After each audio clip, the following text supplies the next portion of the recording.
Hey, this is Cameron and welcome to the practice log. Whoa. Alright, we got a lot of stuff to get into today, so let's go ahead and jump into it, shall we? First off, this is a practice log, which consists of 3 things. No, I'm not going to be reacting to Jacob Collier or whoever else. Everything I'm saying is off the top of my dome, and all I have to react to is the white wall that's behind you right now. Oh man, it ain't changing at all. I got nothing. A practice log is 3 things. First, it's small talk, which is this. Second, I'm going to answer some comment questions, which I might sub out the comment question portion for actually talking about my practice. Because there's been a lot of developments in my practice and playing, and I'm sure you guys are wondering, Cameron, how are you getting so good so fast? Share the wealth, buddy. So you know what? I will.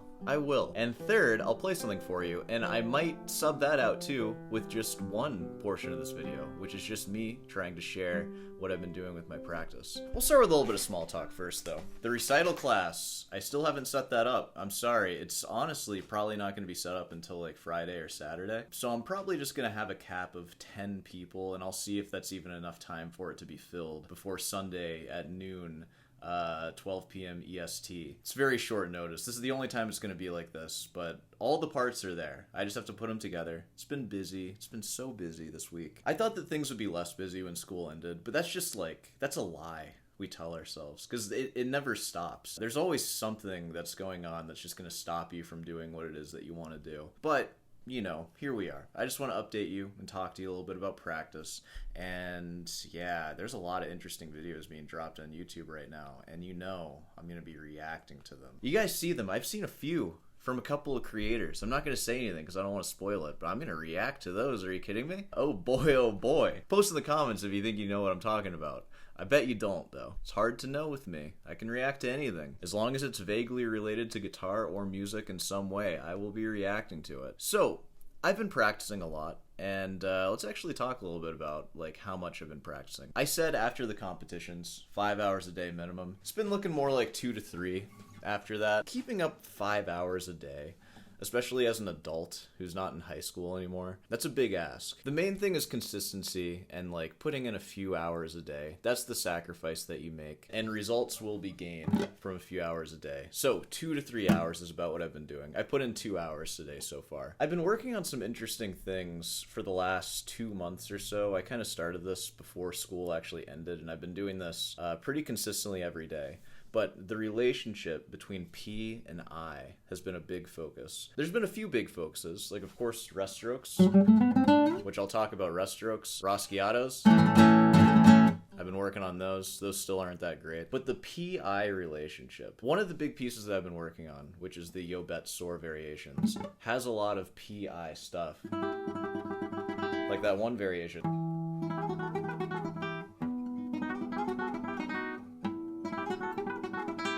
That one. The last time I mentioned that one, I said that I was going to try doing PMA, because PI just feels so sticky, especially when they're in such close quarters together. And I was never able to do fast PI alternations, like on one string especially. And then if they are going to be separated less in close quarters, PM always felt easier for me. And so I said that in one of the previous practice logs, that I'm going to be doing PMA for a lot of those, and maybe PMA for arpeggios too. I brought that to my teacher, and he was like, no, you're not doing that. And I'm pretty sure this variation is one of Soar's variation, but my teacher said like he probably picked PIM because it is an easy kind of idiomatic thing to play on the guitar. And if there is an issue with PI, that relationship is so important that you probably should spend a considerable amount of time fixing it. So that's what I've been doing. Something that's been really helping with my PI relationship is I've been taking Villa-Lobos Etude 1. You guys know the one? And the first 20 or 30 minutes of my practice session each day is Villa-Lobos Etude 1, 70 beats per minute, all PI, just straight up PI. And at first doing that, it was so sticky and my fingers would just get so lost. But now I feel like I can rip through it much easier. Like, it's not perfect, I'm gonna mess up, because it is weird.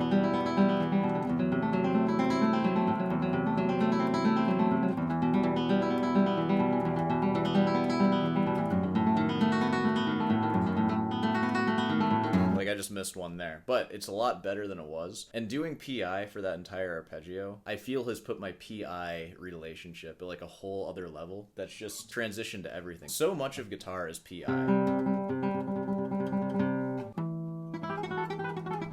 Like, it's still not super clean, but I couldn't do that at all a few months ago. And I really think the Villa-Lobos is helping with that. So that's the PI relationship. And something else that's been tripping me up a lot is my IM relationship. Because my IM has been moving very independently. Like, if I was playing an arpeggio, for example, before, like a few months ago, it was natural for me to kind of go like plant P, plant I, plant M. But I'm finding now that moving I and M together, which if you can see that, I'm planting I and M at the same time, and then P plants after that. Which this is something that I knew to do. I think I've just been getting lazy with it over the years, but my accuracy, it feels, has improved greatly from just working with that. And I've been doing it with a few things. Like first, the tremolo section of the Yobet Sor variations. The fingering for that is P, and then I, M, and then A, and then M-I. All the I-Ms and M-Is I've just been planting as blocks.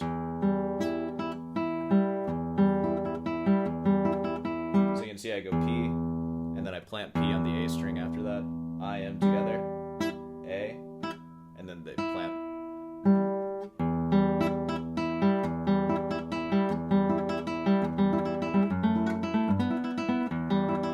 So you can see my fingers are always accounted for. Everything is always doing something. And it hasn't been perfect, and I've only been really getting my groove with that one for the last couple of weeks, but in 6 months or so, I feel like I'm going to be able to rip that arpeggio like really easily.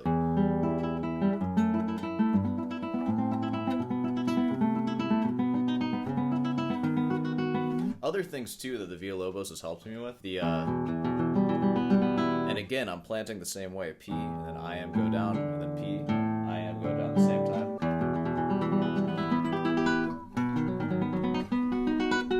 And little things with that, I haven't worked on that one as much. This major chord figure repeats quite a bit. Lifting, and then putting my fingers where they need to be, because it goes by fast. I still can't do it. It's fast. It's hard. But I want that bass note. Bum, bum, bum, bum, bum. Like, making that really legato.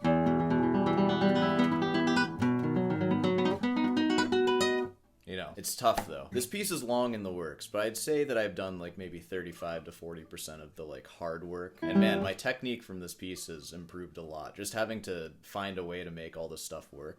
Other things too, like the first variation. Things that I'm thinking about there. Creating this tension to kind of allow your fingers to move so quickly, because it's just da-da-da-da-da-da, just block. I don't know, there's like a weird kind of tension that you have to keep in there. It's hard to explain exactly. But something that's been helping me with that, which is like this big block chords, ba-dum, and then da-da-da-da-da-da, is to give time between the actual da-da-da parts. So it's better to wait and prepare, and this will be exaggerated, but like, we have this.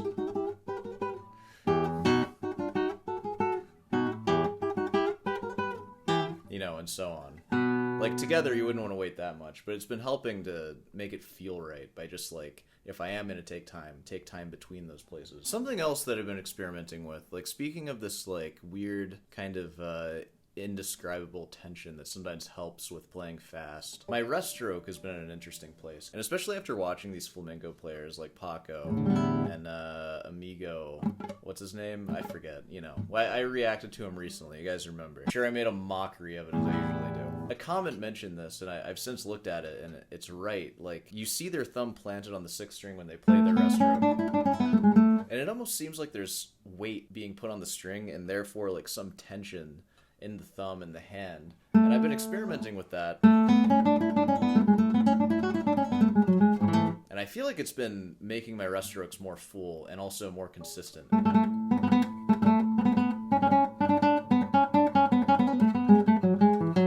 I don't know. Like, they're just feeling better.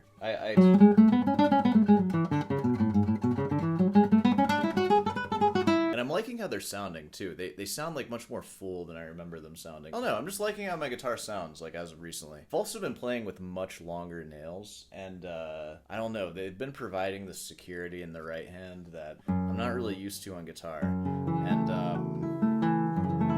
I don't know, I just feel like I'm figuring things out. Like, guitar has always been like a little awkward to play, and then people look at you and your hands start shaking. I feel that stuff just kind of melting away, though. I think in another year, things are going to be in a really interesting place. Between the music I'm working on, like the Rodrigo, Sonata Giacosa, with the rest strokes and Raschiato, and the Yobet Sor variations with all these little classical techniques, there's just been a lot of progress, you know? It's been good. It's been really good. Yeah, and that's pretty much all I wanted to update you on with my practice. Again, this is just a short little video. I could answer some comment questions. I don't really know if I want to, though. Oh, this is a pretty interesting unhinged comment. And this was actually from my Yngwie Malmsteen video, which I need to make another one of those, because right now, that video just crossed 200,000 views. I need that. Rent is due. It's the end of the month. You know the rent is due when you start seeing Jacob Collier. But man, we need some more Yngwie coming up. But this one is from Antone Rebuilt. And you said, no matter how much classical / flamenco guitarists cope, nobody gives a poop about your playing classical guitar. You will not fill out arenas or impress girls or friends. People want to watch guys like Yngwie and Eddie Van Halen shred. That's such an interesting comment because it's a little disconnected from 2026 reality. Because I'm pretty sure the facts are nobody wants to watch Yngwie or Eddie Van Halen or me, certainly not me, or even like David Russell.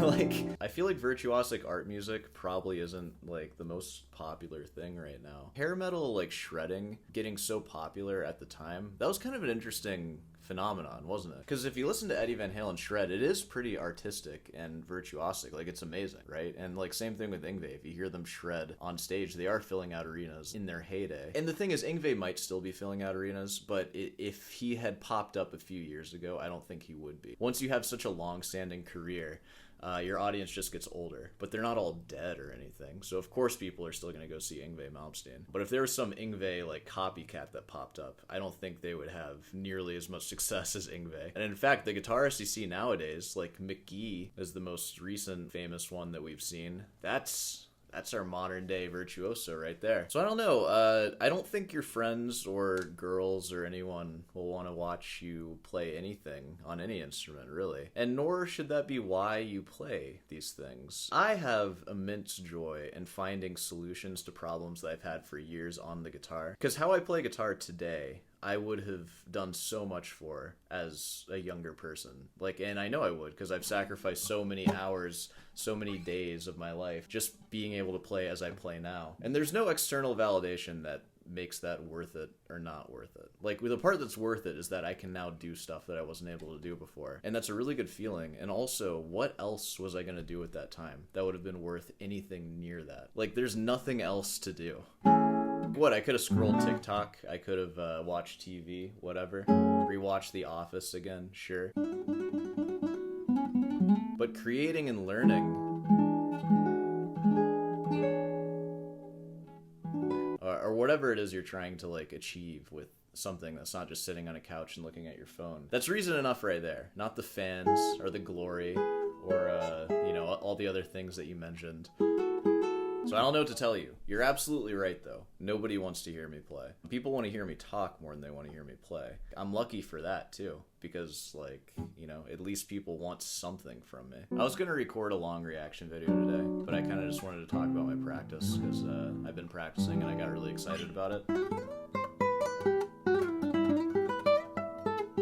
Alright, I'm just going to play the introduction, variation 1, and the tremolo variation. I'm going to look at the sheet music for the introduction, because it's hard to memorize slow stuff. I'm sorry. Alright.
Hey, that's where that is now. I think I'm better at the tremolo section than I was last time. There's a lot of work that needs to go into that. And a lot of work to clean up a lot of it. It all sucks. It's all crummy and crappy and just not up to any standards. I'm just kidding. It's not that bad, but, you know, there's a lot of work to do. I just wanted to have a little break in the reactions. There's going to be another one coming out real soon, and the recital class will be fully set up to be signed up for Friday or Saturday, and I'll make an announcement about that. Just a few more things I need to do to really set it up and to make sure it's all working properly. So keep your eyes peeled for that. Of course, if you want to join this Sunday, don't worry. It doesn't cost $2,500 to $10,000. Hey, I'm going to stop advertising my stuff, and I'm going to wrap up this video. So, of course, if you made it this far, be sure to subscribe and leave a like. Hey, I have some stuff to advertise. Head on down over to Rootin's Delight for some merch. And of course, my recital class. Whoa! I've been selling to you since day one, haven't I? I was either selling guitar lessons or I opened up the merch store and now I'm selling this. What is wrong with me, right? You can't trust me as far as you can throw me. Oh yeah, by the way, this video is sponsored by, Subway. Subway, eat fresh. Check out the new Cajun Blast chicken sandwich from Subway. And be sure to wash that down with an ice-cold Pepsi from Subway. Go to your local Subway and ask for the Super Soar Special. Cajun Chicken Blast 6-inch honey wheat with a side of Diet Pepsi, of course. Whoa, whoa, whoa. Alright, I'll see you in the next one.